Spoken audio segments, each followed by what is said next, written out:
Hey y'all, what's up? Hey, welcome to my YouTube channel, Making Sense of Credit. I'm Tony Hill. I'm a personal and small business credit coach, and thanks for being here today with me. First of all, I want to tell you that this is not my music, just a little jazz station coming at you in the background. But on the way to another gig, you know me, 7 streams of income. Y'all gonna hear me be talking about that coming up in 2020. But so stay tuned for more to come. But hey, before I get started, you know what to do. If you like this, if you like what I'm saying, please like it. Share it with your friends and family. Feel free to make a comment. Hit that bell for future content and be notified. And most of all, if you're not a subscriber, please subscribe to my channel. I would appreciate it. But thanks and welcome to my channel, and I'm gonna dive right in. Today I'm gonna be talking about collections. There's been a lot on collections. Should you pay them? Should you not pay them? You know, the different ways to get them off and that sort of thing. And I'll give you my take on it. And once again, this is my 35 years of doing credit and disputes and being a personal and small business credit coach for a long time. So my experiences, no one else's. But here's my take. Look, there's many ways to go at it. And once again, before I get into this, I want to say, you guys hear me say this 100 times. Credit is not a one size fit all. Everybody's situation is different. So use the best situation for you. And hopefully I can give you a couple different ways to go at it. Look, if you in a collection situation right now where you have recent collections, and this just happened, and they're, within 60, 90 days, a year or so, and they're going to be verified. You call the creditor and they pulled you up and said, hey, you owe this, then you're going to do things different than other people are. If you have an old collection and it's been sitting there a while and you've called them and they're not going to verify it, then dispute it. Dispute that collection, because more than likely it's going to go away. And you could use any one of the different things that they give you to dispute it. If the company don't have it anymore, just say you don't have I don't have a collection with you. That's not my collection with you. And they'll dispute it. But use one of the terms that they give you an option for under dispute to do it. And you could do that online, because as long as you know it's not going to dispute it, despite what all the experts say about doing disputes online. Believe me, whether it's Experian, you can get early as in the same day in 24 hours. Equifax is generally going to be 10 to 15 days, and Transunion is slow. So Transunion, they'll get close to that 30 days. Generally, I've seen 22 to 23 days. Sometimes they'll take almost a full 30 days. They're just slow. But then you could dispute collections that way. If you have a collection that they're going to verify, you more than likely use a 609. That's going to be really your best attempt to dispute an item that's accurate. You might get lucky and get them deleted. Once again, anybody that makes you a promise, after you do 4 or 5 runs with a 609 and you're going to get it deleted, that's not accurate. And look, some people have had luck and others have not. I get clients every day who they're on their 5th, 6th letter with a 609, and they've gotten no results. And especially with Experian, very tough when it comes to 609. They work a lot better with Equifax and Transunion. But once again, also too, when you want to use a 609, you're going to have time on your hands to do that, whether it's 4 or 5 months, 6 months, 7 months. So if your goal is, I want to buy a house in a year, you can do that with a 609, because after your 4 or 5 letters and you have no results, then you know where you're at. You might have to change course. But I wouldn't recommend a 609 if you're trying to buy a house in the next, 180 days, because once again, you may go through the process and get not a whole lot of results. So my take on collection in that route is that you have several different things available to you. Look, if you're trying to buy a house within the next 120 days, 150 days, 180 days, look, I wouldn't stand by a 609 and get those things deleted, especially if you have low scores. First of all, you guys know, make sure you add the trade lines, at least 5. Add new trade lines to get your score better, because there's nothing better than that in the meantime while you're disputing these collections. And then two, look, if you have some dormant collections, let me just drop this. If you have some collections that are old and they've been sitting out there for a couple years, 3 or 4, those, as the older collections get, the less effective that they are. Even when they get to a year, they get to 6 months, 8 months, look, they're not that effective on your credit. So don't, and when you're disputing stuff, make sure that if you're gonna settle, and I know some of you folks have experts say, hey, settle these accounts for pennies on the dollar.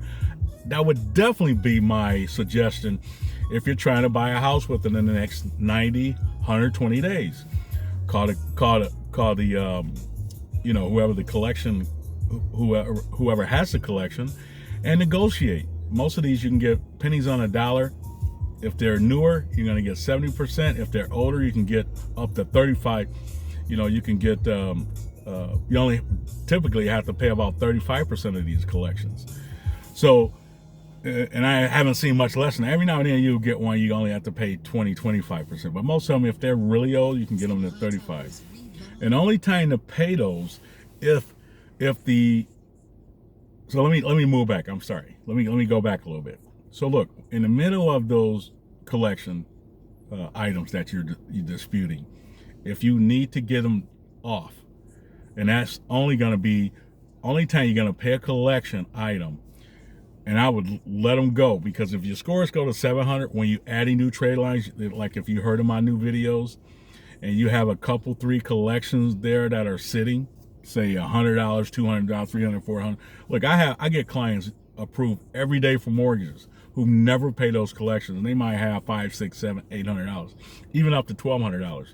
The only time to pay those, if your scores are higher, is if the collection company had that money set aside for negotiation. Have it set aside to if a mortgage company say, hey, I like to see that $1,200 collection go away, then you settle for pennies on the dollars. But if your scores are 715 or 685 or whatever you need, and you've gotten qualified and approved for a mortgage, the only time that collection will come up to bite you is if you're trying to close and the mortgage company wants you to sell it. But I wouldn't pay them otherwise if I'm disputing my the other stuff on my credit and I'm selling those.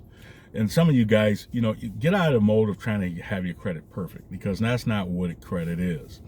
Doesn't matter if you have 1 or 2 collections on your account and you get that mortgage, right? Because the only thing your goal is to get the mortgage. That eventually that collection will fall off, especially,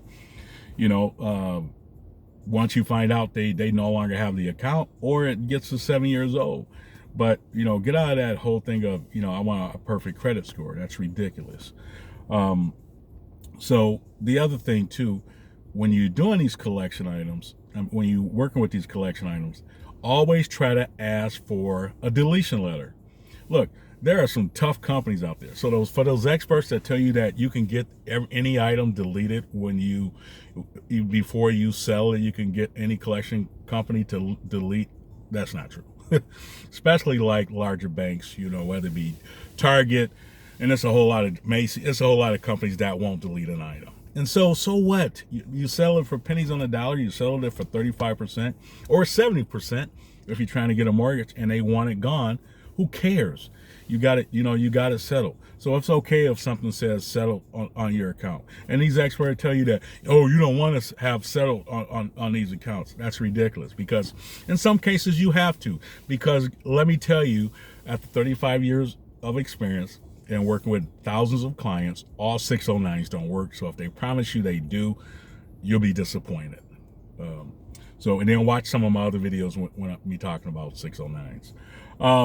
But my suggestion would be, look, go about collection items based on what you're trying to do. If you're trying to get a mortgage, and you're trying to get a mortgage, and if you need to get an item deleted. Now, one thing I will say, let me just drop this caveat. If you have a collection item and it's still showing you, and it's still showing you that that collection item is showing that you're, say, 120%, 150% utilization, those collections, oh my goodness, you want to settle those as soon as you can, because as you guys know, 35% utilization is 35% of your credit. So if you have a collection and you aren't getting much traction in your credit score, and you're trying to get a mortgage in the next 3 to 6 months, you must settle those collection items that have high utilization.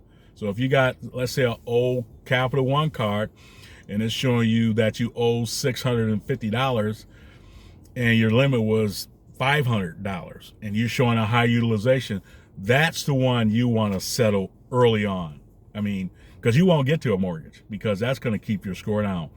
Sell it for pennies on the dollars. Get rid of it, because once again, if you do it, and if you do a 609, look, you may get lucky the first couple, 3 times, 4 times, but I wouldn't bank on those, because you get into that 5th, 6th month and you're trying to get your score up by then, and they pull your credit, and your credit hasn't moved a lot because you have 4 or 5 high utilization credit cards that are old.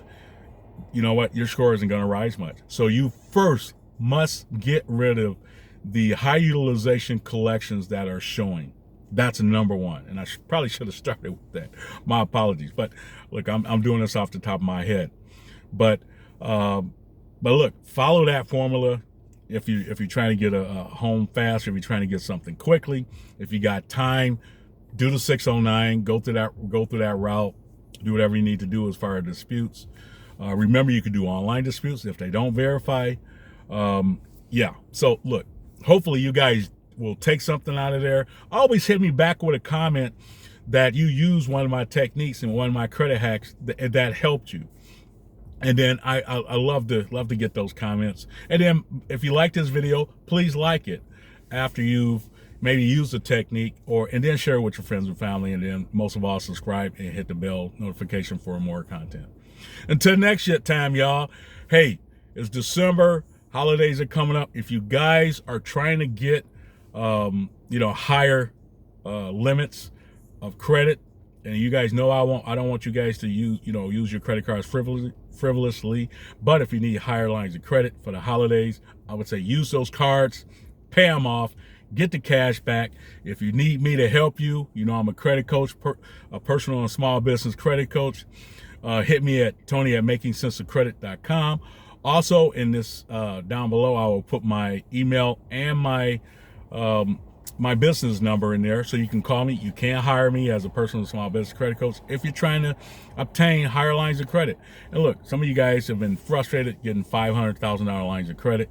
If you need my help, I will certainly do that. I could get you 5, I could get you 10, I could get you 8,000, I could get you 20,000, and you can hire me. So drop me a email or hit me up on my business line. So look, y'all, until next time, Tony Hill, peace out, y'all.